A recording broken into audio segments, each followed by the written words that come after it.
옆 사람에게 이렇게 인사해 주시겠어요? 예수님이 당신을 사랑하십니다. 허브대학부 예배를 소개합니다. 허브대학부는요, 매주 일요일 오후 2시에 양재 온누리교회 기쁨홀에서 예배하고 있습니다. 유튜브와 카카오톡에서 온누리교회 허브대학부를 검색해 주시거나 아니면 인스타그램 허브워십, 허브 언더바 워십 검색해 주시면 영적인 콘텐츠를 함께 하실 수 있습니다. 앞에 소개해드린 이 고난주간 자가키트 같은 경우에 또 인스타그램을 통해서, 유튜브를 통해서, 저희 채널을 통해서 함께 하실 수 있으니까 구독해 주시고 또 팔로우를 계속 해주시면 여러분이 필요할 때 영적인 은혜들이 더욱 더해질 줄을 믿습니다. 가슴에 손을 얹고 저를 따라해 주시겠어요? 하나님은 나를 사랑하십니다. 나는 그 사랑을 신뢰합니다. 주님은 나의 유일한 길과 진리 생명이십니다. 나는 절대로 이전과 같지 않을 것입니다. 아멘. 역사상 최고의 명품 바이올린으로 불리는 스트라디바리우스는요, 17세기에 스위스에서 만들어졌습니다. 스트라디바리우스는 울리는 소리의 깊이가 다르고요, 그 질감이 너무 아름답기 때문에 바이올린을 연주하는 사람들마다 일생에 중요한 연주가 있거나 아니면 한 번이라도 이 스트라디바리우스를 연주해보고 싶다라는 마음을 가지고 있다고 하죠. 연주자들 뿐만 아니라 그 스트라디바리우스와 같은 이 바이올린을 제작하기 원하는 바이올린 제작자들도 평생에 한번 저런 명악기를 만들어 보고 싶다, 그런 생각을 한다고 합니다. 그래서 이 바이올린 제작자들은 스트라디바리우스를 어떻게 만들었는지 제조 기법을 알아내기 위해 애를 썼지만, 스트라디바리우스를 만든 스트라디바리가 자신의 아들에게도 이 바이올린을 어떻게 만들었는지 그 비법을 제조 비법을 알려주지 않았기 때문에 영원히 미궁 속에 갇히는 것처럼 여겨졌습니다. 그런데 뜬금없이 악기를 만드는 제작자도 연주자도 아니고 과학자들의 연구 결과 스트라디바리우스의 소리를 깊게 만든 원인이 발견되었는데요, 그건 만드는 방식, 제조 방식의 문제가 아니라 원재료의 문제였습니다. 나무의 재질 자체가 너무 특이한 거예요. 나무의 밀도가 매우 높아서요, 나무가 견고하고 그 안에 세포벽과 그 안에 이렇게 새겨져 있는 나무들의 줄기들과 그 안에 있는 모든 섬유질들이 너무 잘 엮여 있어서 소리가 울리기 좋은 구조로 나무 자체가 만들어져 있는 것이었어요. 스트라디바리가 바이올린을 만들던 1645년부터 1715년까지 유럽은 인류가 역사를 기록한 이래로 가장 추웠던 소빙하기를 경험하게 됩니다. 그 때문에 스트라디바리우스의 그 재료였던 알프스의 가뭄비 나무들은 예외적으로 단단하고 큰 밀도를 가지게 되었고 아주 견고한 나무가 되었던 것이에요. 여러분, 나무 성장의 비밀을 아십니까? 나무는 날씨가 따뜻해지면 길이를 높이고요, 길이를 쭉 키우는, 이제 키 커지는 성장을 하고, 날씨가 추워지면 내부의 밀도를 단단히 한다고 합니다. 전 고난주간을 생각할 때 이 알프스의 가뭄비 나무가 생각이 납니다. 예수님은 십자가를 지시기 직전 날 밤에요, 제자들을 데리고 겟세마네라는 동산에 올라가셨거든요. 그리고 땀방울을 흘리는데 땀방울이 피가 될 때까지 치열하게 기도를 하시는 거예요. 혹한의 추위에 역설적으로 가뭄비 나무의 밀도가 견고해지는 것처럼 예수님의 겟세마네의 기도 역시 짧은 순간이었지만 매우 밀도가 견고하고 울림이 큰 영원한 기도가 되었고요, 그 기도가 예수님 자신에게도 큰 힘이 되었을 뿐만 아니라 예수님의 제자들에게도 영적인 견고함을 더하는 열쇠가 되었던 것입니다. 그래서 우리는 겟세마네의 기도를 통해서 고난이 찾아왔을 때 어떻게 기도해야 이 고난을 극복할 수 있고 이 고난을 이겨낼 수 있는지, 또 영적인 침체와 고통과 연약함 속에서 우리가 어떻게 하나님의 뜻을 향해 나아갈 수 있을지, 그리고 우리가 사랑하는 사람들과 함께 예수님께서 제자들과 기도하셨던 것처럼 기도를 만들고 우리의 가정과 우리의 교회와 우리의 일터 가운데 기도의 모임들과 기도의 자리를 만들어 가정마다 교회마다 내가 가는 곳마다 말 그대로 두세 사람이 모인 곳에 나도 그들 가운데 있다는 주님의 말씀을 경험할 수 있을지, 고난 가운데 어떻게 기도하고 십자가를 향해 갈 때 우리 인생 가운데 어떤 마음이 필요해야 될지 예수님의 겟세마네 동산의 기도를 통해 나눠보기를 원합니다. 첫 번째 겟세마네 동산의 기도의 놀라운 비결을 좀 살펴보기를 원합니다. 39절의 말씀입니다. 39절 함께 읽겠습니다. 시작. 예수께서 조금 떨어진 곳으로 가셔서 얼굴을 땅에 파묻고 엎드려 기도하셨습니다. 내 아버지, 할 수 있다면 이 잔을 내게서 거둬 주십시오. 그러나 내 뜻대로 하지 마시고 아버지의 뜻대로 하십시오. 겟세마네 동산에서 예수님이 많이 기도했을 거예요. 오래 기도하셨을 겁니다. 예수님이 기도하시다가 제자들한테 와서 너희가 어떻게 1시간도 깨어있지 못하느냐라고 말하는 걸로 봐서 예수님이 1시간 기도하고 오셨던 것 같아요. 그런데 그렇게 3번 기도하셨다고 하니까 한 3시간 정도를 이제 1시간 단위로 끊어서 기도하신 것 같거든요. 그러니까 충분히 많은 기도를 하셨겠지만 겟세마네 동산의 기도는 짧은 문장들로 그냥 정리가 되어 있어요. 그 기도를 그렇게 압축해도 이 겟세마네 동산의 기도의 비밀들이 풀어진다는 것이죠. 먼저 예수님의 기도에 대해서 이렇게 이야기합니다. 예수님이 이렇게 기도하셨대요. 할 수 있다면 십자가의 잔을 내게서 걷어주십시오. 우리는 여기서 중요한 기도의 열쇠를 배우게 돼요. 기도를 시작할 때는요, 솔직하고 정직하게 내 마음을 있는 그대로 얘기해야 된다는 거예요. 예수님은 하나님의 아들이셨고 완전한 의인이셨지만 그럼에도 이 잔을 옮겨달라 그래요. 우리가 예수님께서 잔을 옮겨달라고 하는 장면을 보면서 잘 생각해 봐야 됩니다. 예수님은 이미 오래전부터 십자가를 지기로 다짐하셨고 그리고 십자가를 본인이 질 것도 알고 계셨어요.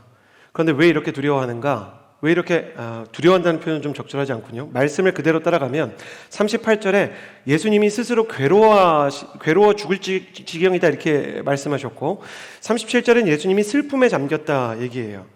예수님이 왜 슬픔에 잠기고 괴로워하셨는가? 팀 켈러는 왕의 십자가라는 책에서 이걸 매우 적절하게 설명하는데 에스겔 말씀에는요 하나님의 진노의 잔이라는 표현이 있어요. 이 진노의 잔이 뭐냐면 하나님께서 심판해야 되는 대상을 하나의 잔에 압축해버리는 거예요.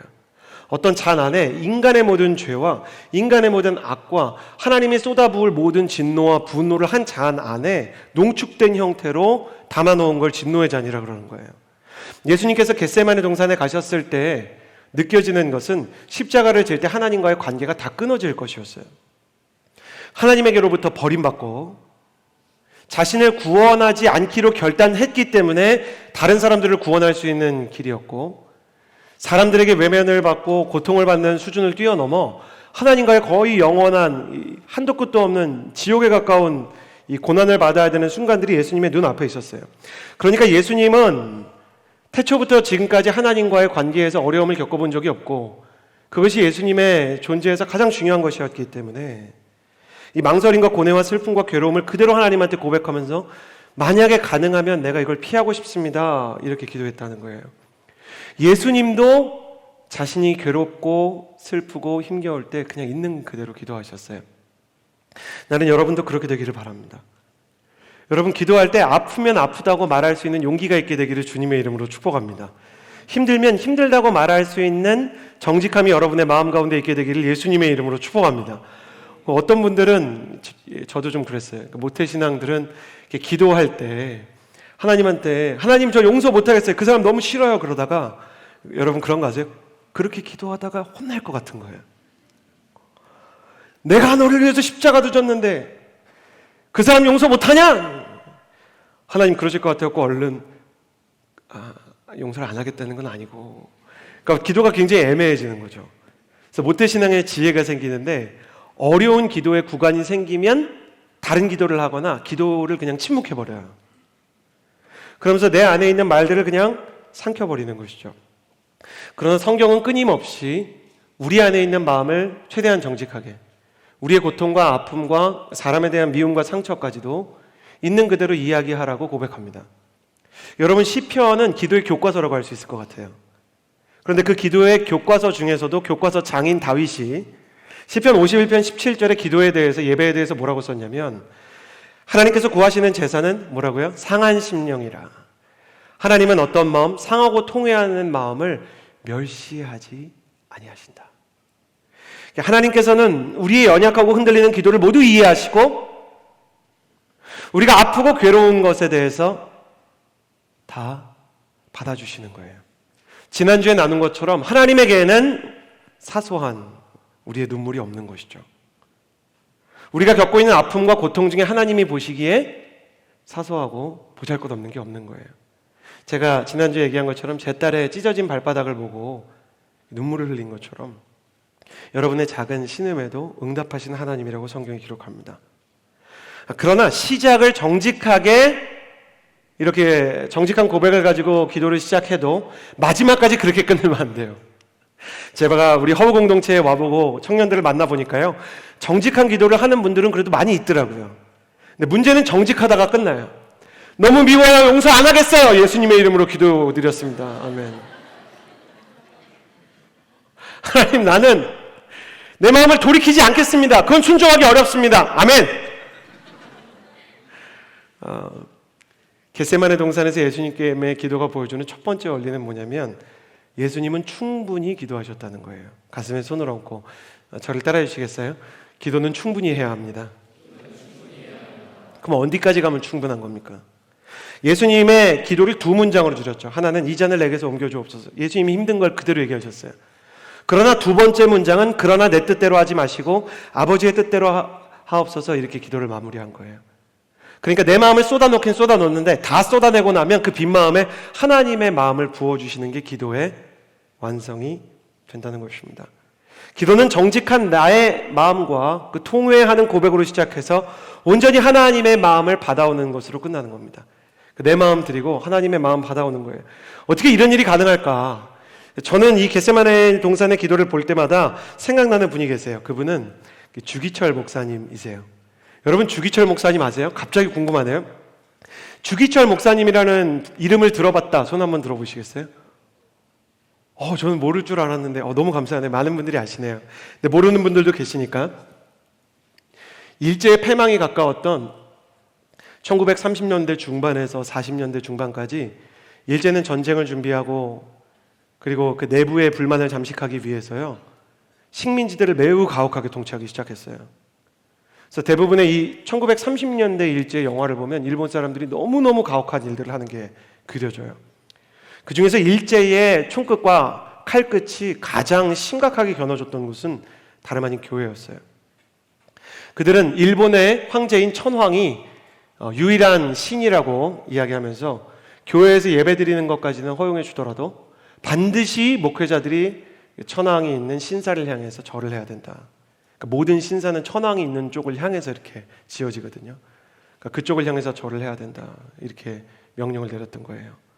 부끄럽게도 많은 목회자들이 신사 참배를 하게 됐고, 그럼에도 불구하고 거기 결의를 가지고 저항하는 분이 계셨어요. 일제는 단지 그 이유 하나 때문에 주기철 목사님을 정말 말로 표현할 수 없이 고문하기 시작했어요. 그 고문의 내용을 제가 적다가 이걸 얘기하면 너무 우리 지체들이 트라우마가 생기겠다 싶어서 적을 수 없을 정도였어요. 일제는 주기철 목사님의 신앙을 꺾기 위해서 제가 볼 땐 가장 집요하고 악랄한 방법을 사용했는데, 일단 붙잡아서 온갖 고문을 해요. 근데 거기까지만 하면 잔인함의 끝이 아니에요. 그 다음에 풀어주는 거예요. 일부러 풀어주면 어디로 가겠어요? 집으로 가고 교회로 가실 거 아니에요, 목사님이니까. 집으로 가면 가족들이 고생했다고 따뜻한 입을 덮어주고, 고문으로 지친 육신을 회복해주고, 그리고 따뜻한 밥이 있고 위로가 있고, 그리고 성도님들이 얼마나 위로해 주시겠어요? 얼마나 은혜를 받겠어요? 근데 그러고 조금 풀어놨다가 또 잡는 거예요. 잡아가는 길에 뭐라 그러냐면, 너가 신사를 향해서 고개만 까닥하면 저랑 얼로 쳐주겠다. 그러면 넌 다시 따뜻한 집과 교회로 돌아갈 수 있다. 그러니까 한 손에는 채찍을 들고 한 손에는 회유책을 들고 주기철 목사님의 영혼을 냉탕과 온탕에 번갈아가며 괴롭게 했던 것이죠. 주기철 목사님께서 마지막으로 잡혀가던 때도요, 마지막으로 잡혀가셔서는 주기철 목사님이 사형을 받은 게 아니라 고문을 당하시다가 그냥 옥사하셨어요. 마지막 날 가족들이 식사를 하고 있는데 일본 순사가 들어와서 군홧발로 식탁을 그냥 확 차더래요. 밥상을 확 걷어차더니, 주기철 가자, 감옥이다. 가면 어떻게 되는지 알지? 제가 이 이야기를 제가 20년 전에 체포를 하는데 막내 아드님을 통해서 그 상황을 실제로 봤던 분을 통해서 들었어요. 그런데 이 고백이 너무너무 가슴 아파서 제가 20년이 지나도 이 얘기를 잊지 못해요. 주기철 목사님은 어떻게 하셨을까요?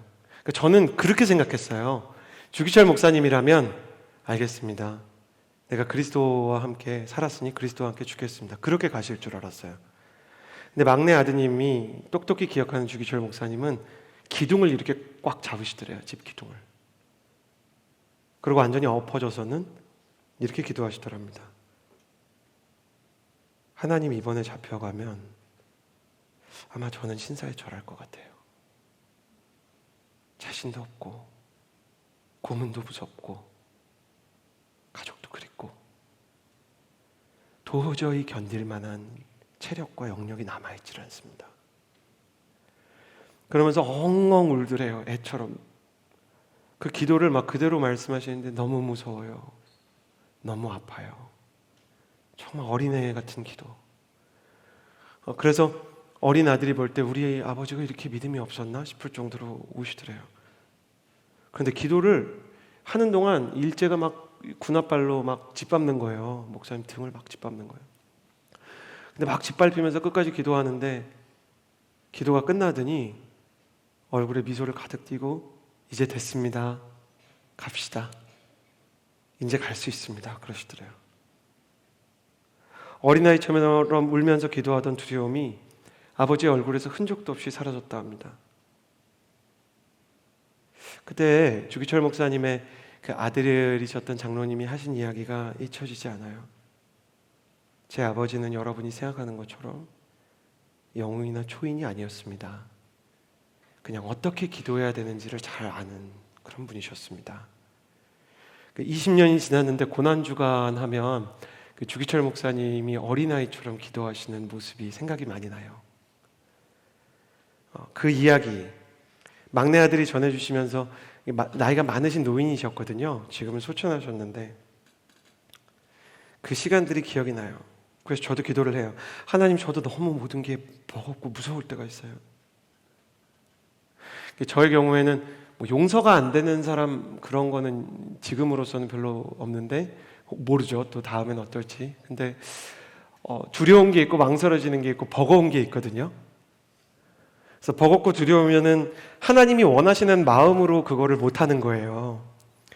제가 교회 일이 이렇게 많을 때 하나님의 마음으로 최선을 다해서 하려고 애를 쓰는데 이번 주에 예수님의 마음으로 살아보자, 예수님의 마음으로 살아보자 그런 생각이 드는데 밤 늦게 저희 그 집에 돌아오면 저희 그 아파트 단지에 주차장이 잘 없는 거예요. 근데 주차를 누가 엉망으로 해놓은 거죠. 근데 제 안에서 형용할 수 없는 분노가 차오르기 시작하는 거예요. 이걸 사진을 찍어서 반드시 우리 아파트 커뮤니티에 걸어놓고 싶은 마음이 생기고 교회 일을 할 때 정말 하나님의 마음으로 했는데 그 쌓여있었던 버거움이 거기서 터져가지고 그 사진을 MC들한테 공유하면서 너희 이거 어떻게 생각해? 뭐 이런 거 올리고 그리고 아침이 되면 제가 밤에 한 일을 보면서 저 자신이 한심한 거죠. 왜 이렇지? 왜 이렇게 승리가 어렵지? 왜 예수님의 마음이 막 있다가 막 날개 달린 상자처럼 날아갔지? 그때 그런 생각이 들고 패배감이 들 때 기도하게 되는 거예요. 하나님, 저는 제 힘으로 도저히 예수님 마음으로 살 수 있는 사람이 아닌 거 압니다. 그래도 포기하지 않고 하나님의 뜻에 한 절이라도 한 부분이라도 내가 좀 닮아갈 수 있으면 좋겠습니다. 조금만 더. 예수님도 정말 어려우셨던 것 같아요. 그러니까 1시간 가서 기도하고 너희가 나와 1시간 깨어있을 수 없냐 그러고 또 기도하고 3번 기도하는 거예요. 42절 44절에 예수님이 또 기도하고 또 기도했대요. 예수님은 일부러 겟세마네 동산에서 기도하셨어요. 이 겟세마네라는 것은 기름 짜는 통, 오일 프레스라는 뜻이에요. 그러니까 밑에 올리브 나무를 쭉, 올리브 열매를 쭉 놓고 위에서 아주 무거운 기둥 같은 돌들이나 아니면 이제 철 같은 걸로, 철 기둥 같은 걸로 막 짜는 거예요. 그럼 밑에 이제 올리브유가 나오는 거죠. 근데 이거를 3번 기도하시는 모습이 실제 가버나움이나 겟세마네에 가보면 이스라엘 성지순례를 가보니까 3번째 짠 기름의 퀄리티가 가장 좋을 때가 많은 거예요. 그러니까 예수님이 정말 자신의 안에 있는 자신의 영혼을 쥐어 짜내서 하나님이 원하시는 그 기도를 기름처럼 짜내기 시작하셨어요. 하나님의 뜻이 임할 때까지. 여러분, 힘들면 힘들다고 아프면 아프다고 기도하세요. 그거 좋은 겁니다.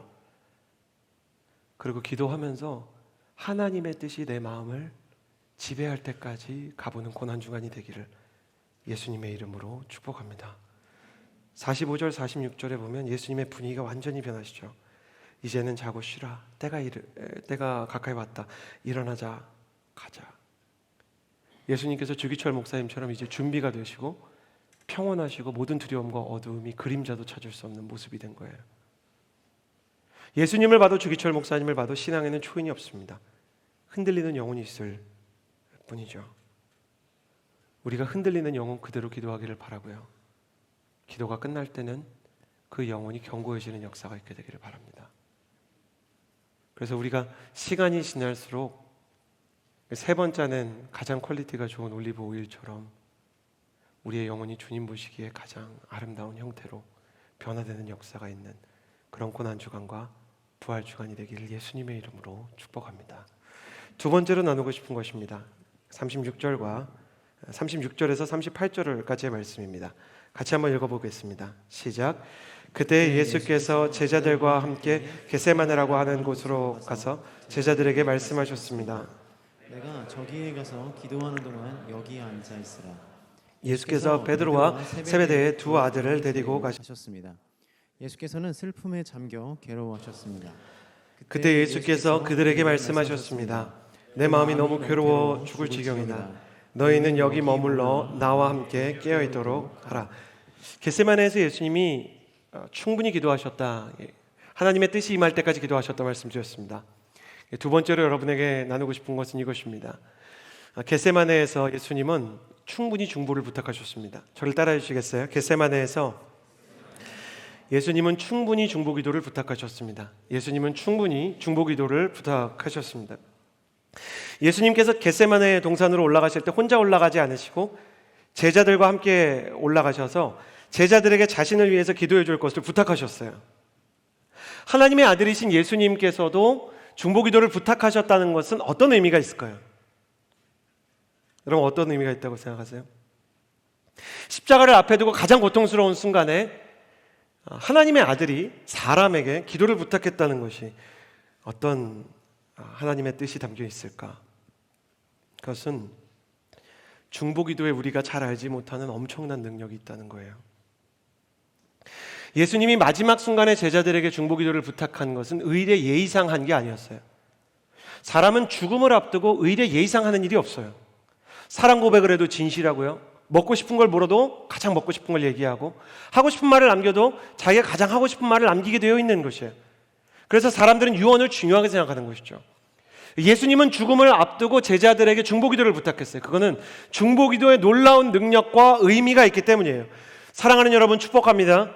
저는 여러분이 중보기도의 능력이 있다는 사실을 믿게 되고 경험하게 되기를 예수님의 이름으로 축복합니다. 저는 하용조 목사님이 살아계실 때부터 학생으로 온누리교회를 다녔어요.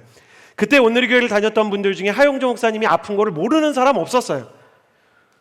다들 하 목사님 참 아프다. 심지어 온누리교회뿐만 아니라 그 신문을 봐도 움직이는 종합병동 하용조 목사 이렇게 막 쓰여 있을 정도였으니까 하 목사님이 몸이 아픈 거를 온 세상이 다 알았죠. 그렇지만 저는 그분이 몸이 아플지언정 보통 사람이 아니라 영웅이나 초인이라고 생각이 됐어요. 그래서 저는 학생 때도 그렇고 청년 리더십하고 순장할 때도 그렇고 목회자가 돼서도요 하용조 목사님 위해서 별로 기도를 안 했어요. 왜냐하면 그분이 기도를 부탁한 것도 아니고 제가 뭐 그분보다 뛰어난 것도 없을 것 같고 누가 누구를 기도해 주나 이런 생각을 했던 거예요.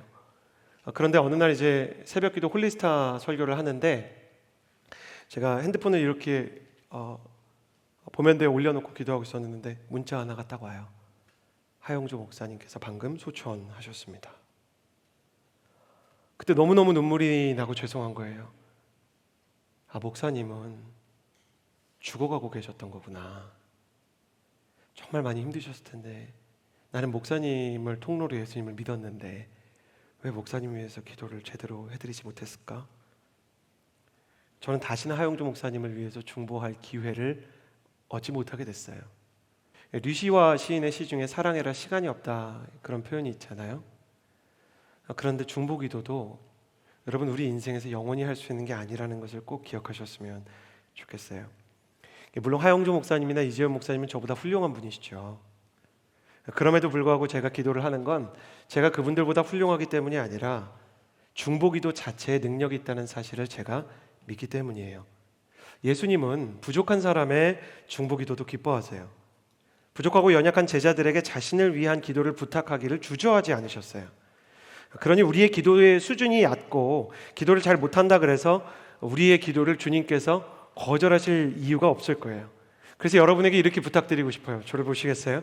사랑하는 허브의 성도 여러분, 오늘의 교회를 위해서 기도하는 청년이 되기를 예수님의 이름으로 축복합니다. 여러분, 중보기도를 받지 못하는 교회는 어떤지 아세요? 그거는 마치 물을 주지 않는 화분과 같은 거예요. 잠깐은 푸른 것 같지만 결국은 시들게 되는 기도가 없는 교회. 이재훈 목사님을 비롯해서 여러분의 목회자들을 위해서 기도가 필요해요. 저도 여러분의 기도가 있으면 조금 더 잘할 수 있을 것 같아요. 지금 너무 부족한데 여러분이 기도해 주셔서 저에게 하나님의 은혜와 능력이 떠나지 않을 수 있도록 기도해 주세요. 또 여러분의 가족을 위해서도 기도하세요. 예수님께서는 십자가를 지시면서도요, 너희가 나를 위해 울지 말고 너희 자녀들을 위해 울라 그러셨어요. 그러니까 우리가 가족을 위해서도 기도해야 되고, 우리는 20대밖에 안 됐지만, 미안합니다, 저는 40대인데, 그러니까 여러분은 20대밖에 안 됐지만 다음 세대를 위해서도 기도해야 돼요. 너무나 많은 교회에서 차세대가 사라지고 있어요. 아이들의 웃음소리가 사라지고 있어요. 어떤 아이가 그렇게 얘기했대요. 천국에 가면 너무 좋겠대요. 왜 그랬는지 아세요? 아주 어린아이가 숙제가 없어서. 여러분, 교육이 인생의 전부인 것처럼 자라는 아이들에게 하나님 생각할 여유가 없어요. 자녀들에게 신앙을 교육시키는 자리들이 많이 상실되고 있어요. 우리 세대부터는 달라야 돼요. 우리가 세울 가정에는 예배가 있어야 되고, 우리 자녀의 세대들은 기도할 줄 알아야 되고, 그리고 우리가 자녀들을 위해서 기도하고 가족을 위해서 기도해야 돼요. 전 자녀가 없는데요, 부모님을 위해서 기도하세요. 또 나라와 민족을 위해서 기도하세요. 나는 기도를 잘 못하는데 걱정하지 마세요. 여러분이 기도를 잘하든 못하든 여러분의 기도에는 예수님께서 중보를 부탁하신 거기 때문에 능력이 있다는 것을 믿고 기도하시기를 예수님의 이름으로 축복합니다. 어떤 분들이 목사님 어떻게 하면 기도를 좀 깊게 합니까? 저 기도 깊게 하고 싶습니다. 그런 분들이 계세요. 제가 진짜 경험하고 체험한 건 뭐냐면 중보 기도가 기도의 고속도로예요. 이거는 그냥 양재에 있는 일반적인 도로들이 아니에요. 나라와 민족을 위해, 교회를 위해, 가정을 위해, 선교지를 위해, 다음 세대를 위해 기도하면 하나님이 그 기도의 분량도 늘려주시고 방향도 잡아주시고 하나님이 그 기도 가운데 능력을 더해주세요. 그래서 나는 여러분이 여러분 자신을 뛰어넘어서 누군가 중보기도할 사람이 있는 중보자가 되기를 예수님의 이름으로 축복합니다. 그리고 막 기가 막힌 재미가 있었으면 좋겠어요. 내가 기도했는데 진짜 되는 재미, 그거 진짜 놀라운 겁니다. 제가 어느 날 기도를 하는데 어떤 분이 두통이 너무 심해요, 아울리치에서. 목사님 기도해 주세요. 그래서 기도하는데 여러분 저를 좀 용서해 주시겠어요? 기도하지만 당장 낫지는 않겠지라고 생각하는 거예요, 마음속 어딘가에는. 그래가지고 내 마음속에는 기도하고 얘를 쉬게 할 계획을 이미 세웠어요. 근데 예수님의 이름으로 기도드렸습니다. 그때까지 아팠는데 아멘 하는 순간에 괜찮아졌대요. 제가 아멘 하고 나왔어요. 그러니까 제가 여러분이 지금 생각하는 것처럼 똑같이 생각했어요. 진짜? 그러니까 내가 기도했는데 진짜? 이렇게 낫는다고? 나는 거기서 중요한 걸 배웠어요. 내 믿음이 부족하고 내 생각과 이성과 감정이 하나님에 대해서 틀을 만든다고 할지라도 하나님의 말씀에 그럼에도 불구하고 순종하는 사람을 하나님이 쓰신다는 거예요. 예수님이 중보기도 하라 그러면 하는 겁니다. 중보기도를 못하겠는데요, 마음이 안 따라가는데요, 그러지 마세요. 단순하게 하십시오. 나는 여러분이 그렇게 기도할 수 있게 되길 바랍니다. 또 중요한 게 있어요. 역으로 예수님이 제자들에게 중보기도를 부탁하는 장면을 통해서 나보다 연약한 사람에게 기도 부탁하는 것을 자존심 상해하거나 어려워하지 마세요. 여러분, 순장 중에 순원한테 기도 부탁하는 거를 잘 안 하는 분들이 계세요. 한편으로는 순원에게 부담 주는 것 같고 또 순원이 어려워할 것 같아서 안 하는 이런 마음 여린 분도 계시고, 다른 한편으로는 교만한 분도 계세요. 너가 뭐 기도를 하겠냐 이렇게. 제가 누누이 로마서 통해서 말씀드리지만 남의 신앙 점수 매기기 시작할 때부터 그 사람 이미 틀린 거예요. 이미 틀렸어요. 아무리 기도에 은혜가 있고 아무리 그분이 병 고쳐도 그 하나님이 쓰시는 쪽이랑은 멀리 가기 시작하는 거예요. 그래서 우리는 연약한 사람이 누군지 판단하지 말고 그냥 기도 부탁하는 게 좋아요. 예수님이 제자들한테 기도 부탁하는데 뭐 우리가 부탁 못할 사람이 있겠어요? 저는 부모님들도 자녀들에게 기도 부탁했으면 좋겠어요. 목사님도 설교할 때 긴장하세요? 이거 물어보는 분이 있었어요. 근데 저는 희한하죠. 설교 안 할 건데 뭐 왜 물어보지? 약간 이런, 이 친구 신학하는 친구도 아닌데 왜 물어보지? 이렇게 보면 뭐 프레젠테이션 하거나 발표하는데 울렁증이 있는 친구들이에요. 저는 아주 그런 편은 아닌데 가끔 너무너무 몰아가지고 긴장될 때가 있어요. 어제 서빙고에 이제 토요주일 예배 설교를 해야 되는데 이상하게 긴장이 너무 되는 거예요. 근데 이 말씀은 이제 설교문을 쓰고 읽어볼 거 아니에요. 그래서 읽으면서 이렇게 다시 한번 이렇게 외우고 연습하다가 문득 생각이 나가지고 연준이 연희한테 전화했어요. 그러니까 아빠가 설교해야 되는데 너무너무 무서워. 긴장돼. 그러니까 아빠 위해서 기도해 줄래? 그러니까 아이들이 알겠어? 그리고 기도해 주는 거예요. 그 연준이 기도가 특이해서 기억에 남아요. 말을 할 때 잘하게 해주세요. 그 재미도 좀 있고 뭐 감동도 되고 뭐 이렇게 아들이 저 위해서 기도해주고 딸도 저를 위해서 기도해줬어요. 예수님의 은혜 잘 전하게 해주세요. 저는 그냥 여기 써 있으니까 제가 그렇게 썼으니까 저는 제가 쓴 걸 해보는 경향이 있거든요. 하나님이 저한테 일단 주신 말씀이니까. 근데 하는데 진짜 괜찮아지는 거예요. 속이 뒤집힐 것 같았는데 왜 그랬나 생각해 보니까 하나님이 일부러 우리 성도님들한테 그럴 수 있다는 걸 알려주시려고 그런 경험을 주신 것 같아요. 여러분보다 훨씬 연약한 사람들에게 중보기도를 부탁하는 사람은 하나님 보시기에는 겸손한 사람이고요. 두 번째는 기도의 능력을 믿는 사람이에요. 사람 보지 않고 하나님 보는 사람이에요. 그러므로 여러분도 중보기도를 부탁할 줄 아는 사람이 되기를 축복합니다. 그러면 기도해주는 그 사람도 성장하고 나도 중보기도를 통해서 기도 받으면서 힘을 얻게 될 것이에요. 예수님은 교회에 대해서 한마디로 뭐라 그러셨어요?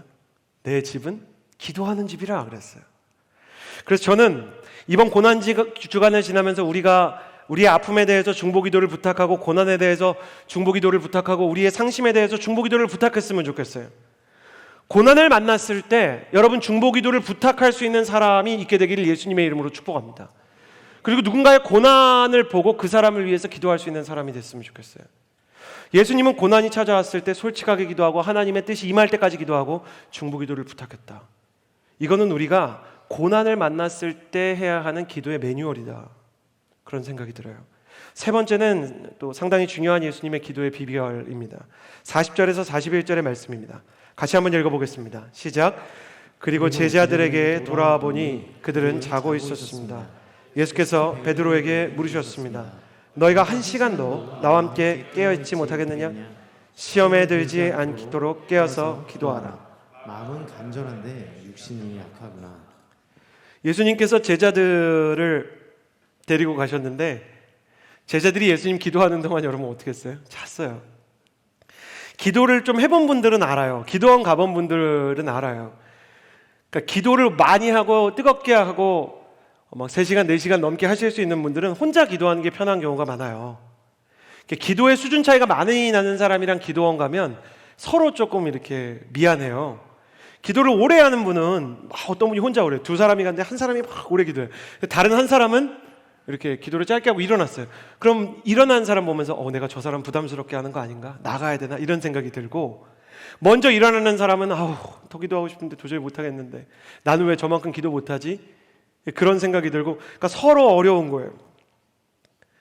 그러다 보니까 기도원에 갈 때는 비슷한 수준의 사람이 같이 가든지 아니면 혼자 가는 게 좀 편하죠. 근데 예수님은 십자가를 앞둔 그 중요한 순간에 굳이 제자들을 데리고 가셨어요. 그리고 제자들은 여지없이 기도하는 동안 잠이 들었습니다. 여러분 예수님이 겟세마네로 올라가시면서 왜 잠들 것이 확실한 제자들을 굳이 데려갔을까요? 아니 잠들 게 확실해요. 여러분 은혜 못 받을 거 확실한 사람 교회에 데려온 분은 이게 무슨 마음인지 알 것 같아요. 저도 이게 궁금한 거예요. 저는 말씀 묵상하다 뭐가 궁금하면 하나님한테 마음속으로 되게 물어보거든요. 근데 물어보면 주님이 어느 순간에 깨닫게 해주세요. 그러니까 저의 경우에는 뭐가 궁금하면 하나님이 꼭 대답을 주세요. 근데 어떤 장면을 통해서 알게 해주셨어요. 전 모태신앙인데 어릴 때부터 교회를 다니다 보니까 이제 처음에는 지역교회를 다녔어요. 그래서 이제 조그만 교회를 다녔는데 그런 거 혹시 아시는지 모르겠어요. 옛날 지역교회는 본당이 보통 2층이나 3층에 있어요. 1층은 보통 로비가 있고 소예배실이 지하에 있어요. 근데 거기는 신발 벗고 들어가는 이렇게 온돌이 들어오는 따뜻한 방이고 네모난 방석이 꼭 있는데 그 방석이 붉다고 해야 될지 보라색이라고 해야 될 그 보색 약간 고구마색 그거 안다 한번 손 들어보시겠어요? 네모난 아시는구나. 그런 하여튼 방석이 있어요. 그러니까 그거를 놓고 소예배실에서 금요철회를 하는 그런 교회였어요. 근데 금요철회를 하면 우리 어머니가 그러니까 아이를 맡길 데가 없어서 그랬는지 옛날 철회는 또 막 밤 9시나 10시 이때쯤 시작해서 새벽 1시, 2시까지 기도를 많이 하셨거든요. 그러니까 기도를 하는데 꼭 저를 데리고 가세요. 막 어르고 달래서 막 그랑조 막 이렇게 로봇 조립 사줄게 막 이래가지고 데려갔어요. 그럼 데려가면 저만 온 게 아니에요. 황 집사님 아들도 왔고 김권사님 권사 아들도 왔는데 그 미취학 아동들이죠. 막 7살 혹은 뭐 초등학생. 그러니까 서로 말하지 않아도 초코파이처럼 눈빛만 봐도 알아요. 너도 끌려왔구나. 약간 이런 눈빛으로 내가 여기 지금 왜 와 있지? 난 누군가 또 여긴 어딘가 이런 느낌인데 여러분 철야 시작되면 애들이 기도하겠어요? 자요. 제자들처럼. 꼭 그 방석 쌓여있는 근처에 가서 뭔지 아시는 분 계실 거예요. 방석으로 침대를 만들어요. 이렇게 3개 이렇게 깔고 이렇게 누워서 고기 이렇게 또 방석 덮고 자요. 자는 거죠. 그렇게 옛날 집사님 권사님들이 잘게 확정된 자녀들을 데리고 철야를 왔어요. 그게 무슨 의미가 있고 유익이 있냐 말이에요. 애들이 와가지고 잠만 자는데 유익이 있죠. 제가 나중에 회심을 하고 기도를 많이 하고 싶은 순간이 생겼어요. 여러분도 회심하고 나서 기도를 좀 많이 해보고 싶다, 뜨겁게 해보고 싶다. 여러분 그런 소원 있는 분 뭐 제가 부탁 안 할 테니까 손 좀 들어보시겠어요? 요즘에 나 기도 좀 뜨겁게 하고 싶다 그런 생각이 든다. 나 정말 기도를 좀 업그레이드 하고 싶다 이런 생각이 드는 분 손 한번 들어보시겠어요? 그래요. 이런 분들 계시잖아요. 내려주시고 회심을 한 분들은 그런 구간이 반드시 생겨요. 기도하고 싶고 하나님이랑 더 교제하고 싶고. 아닌 분들이 있겠지만 오늘 손 안 든 분들은 그런 날이 오게 되기를 예수님의 이름으로 축복합니다. 그러니까 정말 기도하고 싶은. 그래서 제가 기도의 분량을 늘리기 위해서 어떻게 했을까? 아무도 안 시켰는데 철야를 찾아가는 거예요. 동네 교회 철야를. 그리고 정말 재밌게 동네의 소예배실에 그 고구마색 방석 있는 데를 찾아가지고 일부러 가서 앉았는데 그때 생각이 나면서 눈물이 나요. 저는 철야 기도하고 LOD 우리 허브 철야하는 게 힘들지가 않아요. 그건 제가 잘해서가 아니라 어릴 때부터 부모님이 저를 데리고 갔기 때문이에요.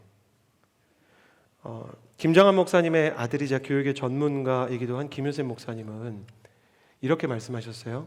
삶으로 가르친 것만 남는다.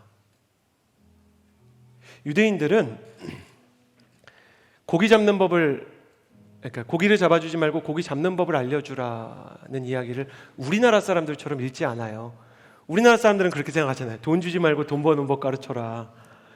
답 알려주지 말고 문제 푸는 법 가르쳐줘라. 딱 이렇게 해석하거든요. 그래서 랍비들이 깜짝 놀란대요. 역시 대한민국은 교육과 자본에 관심이 많은 나라다. 그거는 너무 자본주의적이고 너무 교육학적인 해석이다. 원래는 이건 관계적으로 풀어야 되는 얘기라는 거예요. 고기를 잡아서 많이 갖다 주는 아빠보다 살아있는 동안 애를 데리고 여행 가서 낚시해주는 아빠가 좋은 아빠라는 얘기라는 거죠. 예수님은 제자들이 잠들 걸 아셨는데 기도의 추억을 남겨주시고 기도의 경험치를 쌓게 하시고 예수님이 어떻게 기도하는지 보게 하셨어요. 사람은 배운 대로 하지 않아요. 제가 두 아이를 키우면서 마음에 작정했던 건 기도하라고 말하지 않는 거예요. 그럼 어떻게 하면 될까? 아빠가 집에서 기도하면 돼요. 그걸 보면 애가 기도를 합니다. 예배 똑바로 드리라고 말하지 않는 거죠. 부모와 같이 예배를 드릴 때 아빠 엄마가 너무 뜨겁게 기도하면 아이들이 걱정하더라고요. 아빠 왜 울어?